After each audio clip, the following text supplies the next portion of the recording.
बहुत बड़ी कृपा बाबा की।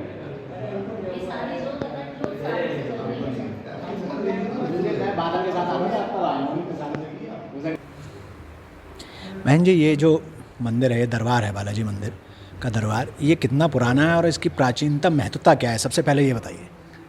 सबसे पहले हम आपको बताएं, हमारे गुरुदेव, हमारे पिता महंत सुरेंद्र कुमार मिश्रा जी, इन्होंने 56 वर्ष पहले ये बालाजी के दरबार की नींव रामपुर से रखी थी। रामपुर में 15 अप्रैल को 41वीं शोभा यात्रा है। रामपुर से चलकर ये दरबार यूपी उत्तराखंड के 42 जिलों में लगाया जाता है। इसकी मान्यता यही है, किसी परिवार में पितृदोष होता है, किसी तरह की ऊपरी व्याधा होती है, उसके निवारण के लिए ये दरबार पापा जी ने लगाना शुरू करा था। महंत गणेशपुरी जी महाराज का हमारे परिवार से बड़ा सानिध्य रहा। महंत गणेशपुरी जी महाराज घाटा मेहंदीपुर राजस्थान बालाजी गद्दी के महंत हैं। उन्होंने पापा जी को ये, जिसे कहते हैं कि दिशा निर्देश करा, क्योंकि हमारे समाज के लोग और जगह जाते हैं, भटकते हैं, तो कहीं भटकाव ना हो और लोगों का संकटों का निवारण हो, इस संकल्प से परहित लाग जिनके मन माही, उनको कछुक दुर्लभ जग नाही, इस बीड़े के साथ ये दरबार लगाना शुरू करा था। इस मंदिर को भी 40 वर्ष हो गए हैं और बड़ी बड़ी दूर से लोग यहाँ अपने संकटों के निवारण के लिए आते हैं, अपनी मनोकामना पूर्ण करने के लिए आते हैं। और बाबा का अद्भुत खेल है कि आने वाले का हर कार्य पूरा होता है, इसीलिए ये दरबार लग रहे हैं। इसमें हमारा अपना, हम कहें कि हमारी अपनी कोई सिद्धि है, हम पे बाबा की शक्तियों का आह्वान होता है, जिनके द्वारा आने वालों का सब काम होता है।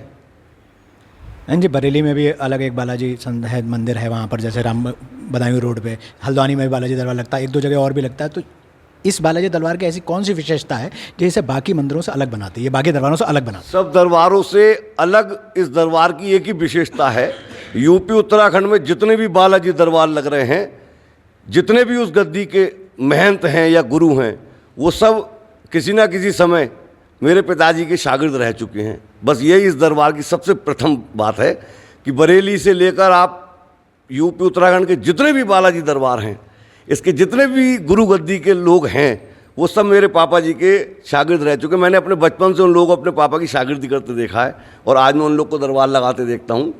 हम किसी तरह का ऐसा कोई बैर नहीं मानते कि वो क्यों ऐसा कर रहा है, वो क्यों ऐसा कर रहा है। कोई जैसे भी कर रहा है, बाबा का नाम कर रहा है।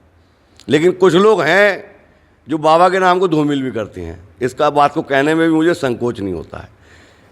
बालाजी महाराज शक्तिपुंज हैं, किसी से डर नहीं सकते और ऐसा कोई काम नहीं जो बाबा मेरे कर नहीं सकते।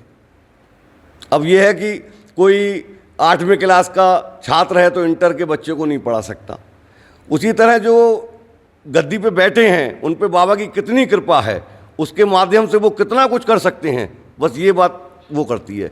और हम आपको बताएं तो बालाजी की शक्तियों में हमारे परिवार पे, मैं अपनी परिवार के उसमें चौथी पीढ़ी में हूँ। मेरे पापा पे, मेरी दादी पे, मेरे पापा जी की दादी पे बाबा की शक्तियों का आह्वान होता रहा है। मैंने बचपन से ये सब व्यवस्थाएं देखी हैं। अब जिस पे जितनी बाबा की शक्ति है वो उतना काम कर पाता है, बाकी सब समझ आप में भी है।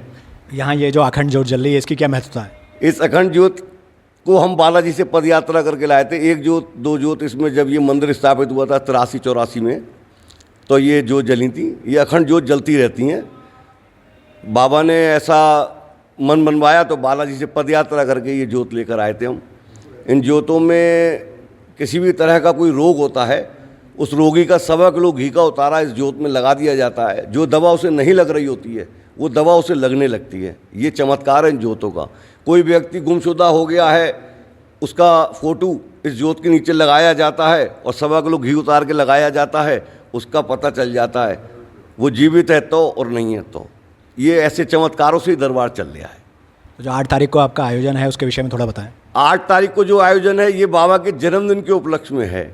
6 अप्रैल को दिन गुरुवार को बाबा का जन्मदिन है। 6 अप्रैल को बरेली का बाजार बंद रहता है। अब बाबा का भ्रमण करके हम लोगों को दर्शन कराने निकल रहे हैं और अगर बाजार ही बंद है तो व्यापार में हमारे लोगों ने कहा कि महाराज अगर आप इस दिन बदल लें, तो इसलिए उस दिन को शनिवार कर दिया और जैन मंदिर से ये बाबा की यात्रा शुभारंभ होगी। कालीबाड़ी, श्यामनगंज, आलमगिरीगंज, कुतुबखाना, बड़ा बाजार होते हुए, अलकनाथ होते हुए अपने बालाजी मंदिर साहूकारे में समापन होगी। शाम का आयोजन यहाँ पे बाबा के 56 भोगों का आयोजन है, बाबा के भोग के भंडारे का आयोजन है, संकट मोचन मनोकामना हवन का आयोजन है। उस हवन में रुद्राक्ष बांटे जाएंगे जो बाबा की शक्तियों द्वारा अभिमंत्रित किए जाते हैं।